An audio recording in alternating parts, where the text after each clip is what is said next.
Complete Bay Area news coverage starts right now. This is the 10 o'clock news. What's really in the air you're breathing? We took this unique mobile lab to your neighborhood to find out. Communities are near roads, and they have these very high NO2 levels, whereas the EPA would claim everything's fine. KTVU Channel 2 News reveals a never-before-seen truth about toxic air.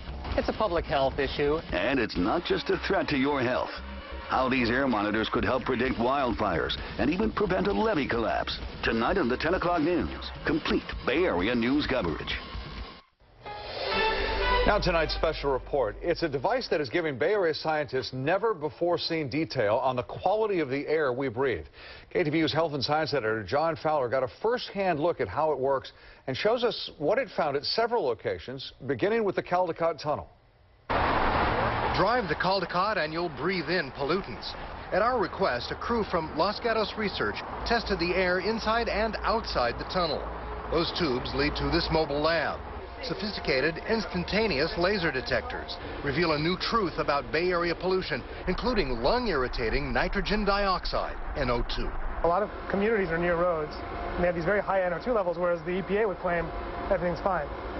Tunnel detectors revealed elevated levels of NO2, carbon monoxide, 50 times normal, CO2 and methane peak as individual cars go by. The detectors can actually fingerprint pollution. In studying the isotope ratios allow us to determine the actual sources of those greenhouse gases in real time. Here at the entrance to the Caldecott Tunnel, it's a sure thing you'll find high emissions. But come with me now and I'll show you how they're finding other hot spots, such as here at the Port of Oakland. A dozen different instruments into one mobile unit, and we can drive this unit anywhere we want. Idling diesel trucks at the port emit high levels of NO2. The mobile lab picked that up even on the move. Researchers drove around the bay on a relatively cool day late this summer, creating this 3D Bay Area map. Brighter color and spikes show higher levels of NO2. Oakland's port and East Bay highways stand out. State officials rate Bay Area air as clean, but their fixed monitors are miles apart. The mobile lab reveals never-before-seen detail. Mostly clean air on the coast, but look at the Golden Gate Toll Plaza and farther south, a construction site at Devil's Slide.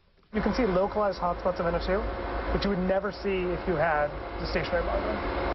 Check out your neighborhood to see your air quality.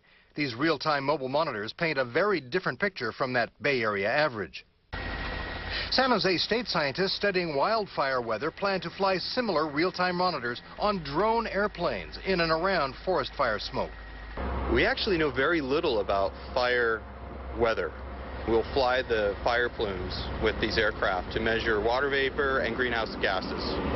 Instant analysis of atmospheric chemistry, especially water vapor, Clement says, can help create the first ever real-time fire behavior predictor. That could save lives and property. Saving the San Joaquin Delta is what UC Berkeley undergrad researcher Emily Chow is hoping to do with this air monitor. She's testing these Sherman Island soil samples. So there's all these pockets of microbes in there creating methane or eating up methane or creating CO2. Delta islands have been sinking dramatically, putting levees at risk. But scientists discovered it's not compaction or erosion, rather bacteria are eating the soil. Bacteria give off telltale gases, and real-time detection in the lab and in the field help scientists advise officials on delta-saving strategies. If the levees collapse, fresh water for 20 million Californians is in danger.